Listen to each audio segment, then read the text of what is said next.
sounds, ladies and gentlemen, were a simulation of the letter S in Morse code, which were the first sounds to be transmitted across the Atlantic Ocean by wireless telegraphy by the late Senator Guglielmo Marconi. This event took place in 1901, and tonight WOR and the Mutual Broadcasting System brings you this program as a tribute to the memory of the great Italian inventor and scientist, whose death this morning is an irreparable loss to the entire world. On this memorial program, we are to have the privilege of hearing from a number of gentlemen from in the wireless and radio communications fields that have brought to their present high development by Senatore Marconi. These speakers will be introduced to you during a chronological narration by Charles Benford, a new radio commentator to the Mutual Network. We now present Mr. Benford. The story of wireless contains some very interesting and dramatic episodes. The history of mass communication by sound, of which radio is the latest development, goes back to prehistoric times, to the days of signal drums in ancient Africa, the town crier of our Western civilization, the firing of signal guns, and so forth. And coming down through the years, there were discoveries in the nature of electromagnetic radiation and the sending of electromagnetic energy through space, and many more discoveries, too numerous to mention at this time. But nevertheless, Senatore Guglielmo Marconi is regarded as the father of radio. A young man in his early 20s, in the year of 1896, after experimenting on his father's estate in Italy, he went to London and convinced British scientists that he actually could send a message through space. And finally, in 1901, Marconi succeeded in spanning the Atlantic by wireless. It was on December the 12th of that year that he at Newfoundland intercepted the first transatlantic signal, the letter S, transmitted from England. And then, continuing with his experiments, on December the 17th, 1902, Marconi transmitted the first west-east transatlantic wireless message from Glace Bay to England. On February the 3rd, 1908, the Marconi transatlantic wireless stations were opened to the public for transmission and reception of Marconigrams between England and Canada. Thus far, chiefly commercial in aspect, but now for the real true value of Marconi's great discovery. On January the 23rd, 1909, the steamship Republic collided with the steamship Florida off New York Harbor, and Jack Bims, wireless operator on the steamship Republic, flashed CQD, now the well-known SOS, and this signal summoned rescuers, which proved the value of Marconi's discovery in time of disaster at sea. And now the voice of Jack Bims. No greater honor can be bestowed upon any man than the quality of the achievements he bequeaths to posterity. Marconi is dead, but his work will live forever. His youthful genius brought out of the unknown the very means which now brings you these deserved tributes to his memory. How much better is the world because Marconi lived in it? His discovery, the result of many years of patient, dogged effort, has brought a greater measure of safety to humankind.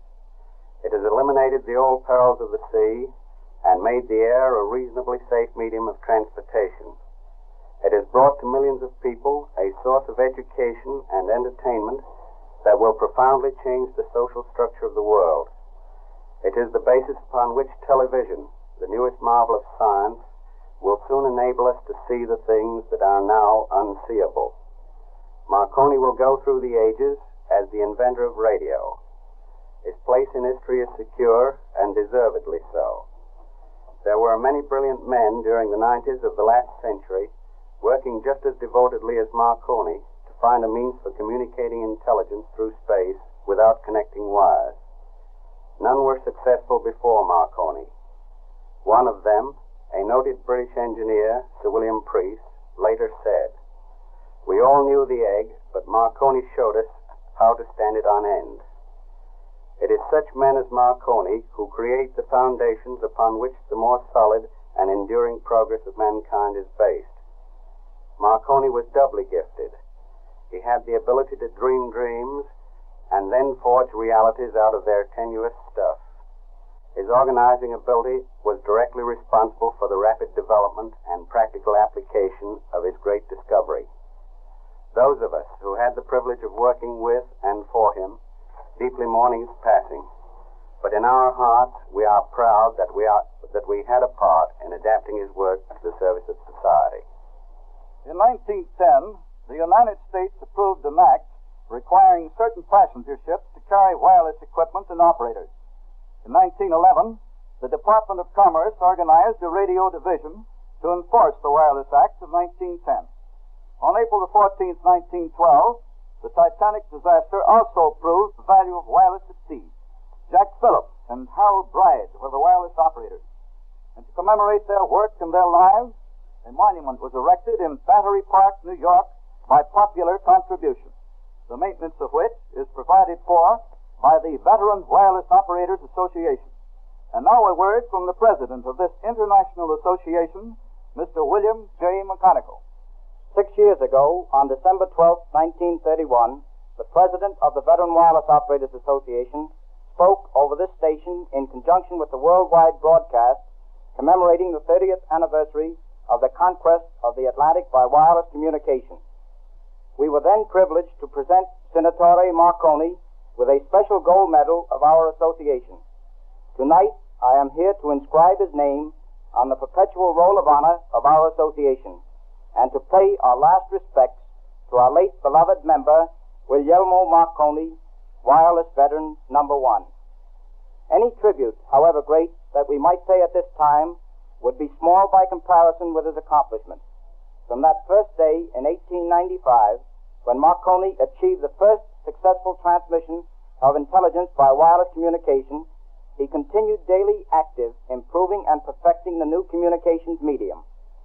It must have been a source of profound satisfaction to him to have lived to witness the magnificent progress of his youthful hobby to one of humankind's most useful instrumentalities, radio today. Marconi the man is no more. His spirit and achievements will live on forever as a guiding star to posterity. Scholar, soldier, statesman, scientific genius, his name will be recorded in history with other immortals who, like him, devoted their lives to the interests of humankind.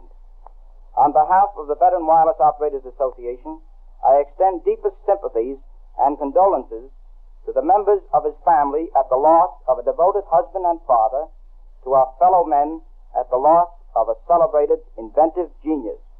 In 1913, a Safety at Sea conference was held in London, at which wireless was the main topic for consideration. In 1914, the California-Honolulu wireless service was opened by Marconi Wireless Telegraph of America. And so on down through the years, one development after another, in which field of rapid progression, Mr. Clarence Mackey, a distinguished citizen, chairman of the board of the Postal Telegraph and Cable Company, and the Mackey Radio and Telegraph Company, played an important part. Mr. Mackey has been honored by the Vatican and other European countries. So it is with pleasure that we hear the voice of Mr. Mackey. I am greatly shocked and grieved at the loss of Senator Marconi. This sad event deprives the world of one of its greatest contributors to present-day life and civilization, and we in the radio communications industry humbly bow in gratitude to his name. He was one of the great donors to the art of rapid communications. The telegraph means Morse, the telephone means bell, and radio means Marconi. They give us our three great branches of service. They are our three greatest names, and they are immortal. And now Marconi is gone. I am extremely proud to have known Senator Marconi as a personal friend for many years. No man ever more richly deserved the homage of the world. He was a strong, lovable personality.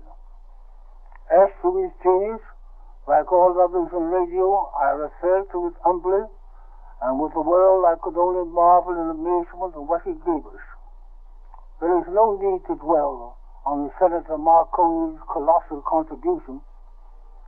No one has to stir his imagination greatly to picture the many radio telephone and radio telegraph ties which obliterate the oceans and the vast expanses of land as factors of time and space insofar as communications among the people of the earth is concerned.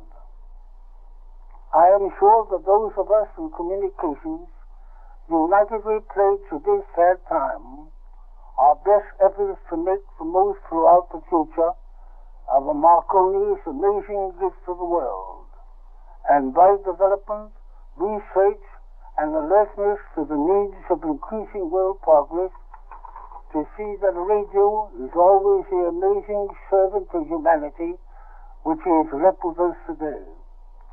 We will carry on in his name. And still we continue. There were numerous other developments, all resulting from the discovery of Marconi. Circuits of various kinds, shortwave transmission, radio, telephone, and etc. And then on November the 2nd, 1920, radio broadcasting began with station KDKA going on the air with a regular schedule of pre-announced programs. Marconi continued his experiments, and development continued at such a rapid pace that some central control was inevitable. And so on February the 23rd, 1926, President Calvin Coolidge signed the Dill-White Radio Bill that created the Federal Radio Commission and ended chaos caused by a wild growth of broadcasting.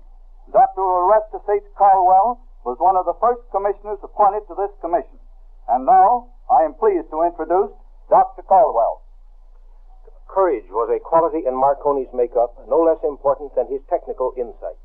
Time and again in Marconi's career, he listened patiently to the theorists, letting them tell him what could not be done, and then Marconi went ahead and did it.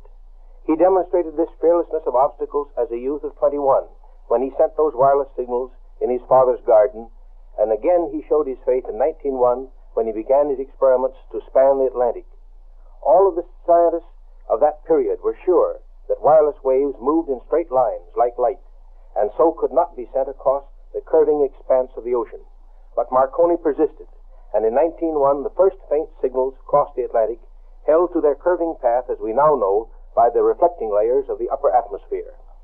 In more recent years, just as self-satisfied wireless men were sure that the radio long waves had reached their limits, Marconi's own experiments pointed the way to the unknown and unbelievably rich domain of the ultra-short waves, the high-frequency channels. With far-seeing vision, he had cut through the narrow technicalities of the day and glimpsed the grander vistas that we now know lie beyond. To the great inventor of wireless, the word impossible did not seem to exist. Fortunately, his spirit and resourcefulness had been picked up by thousands of young radio men who are building a vast new industry of the present and the future. Today, whole regiments of youthful Marconis are carrying on the development of that new radio era, which is just opening as Marconi, the master, passes from our midst. So there we have a brief story of the developments, all based on the discovery of Guglielmo Marconi, whose voice you will now hear in an excerpt in a shortwave address recorded last March, his last radio speech.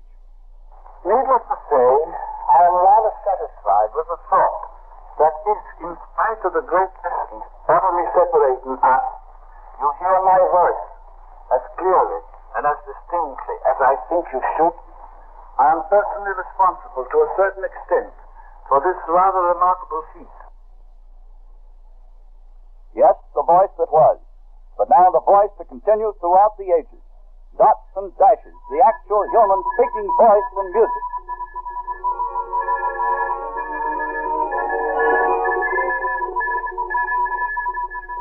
We now bring to a close this special program offered by WOR and the Mutual Broadcasting System as a respectful tribute to the memory of this great man who only this morning passed away. The commentator was Charles Benford. The recording of Senatorium Marconi's voice was by audio transcription, and the recordings of the voices of Mr. Pins and Mr. Mackey were by the WOR Recording Division. This is the coast-to-coast network of the Mutual Broadcasting System.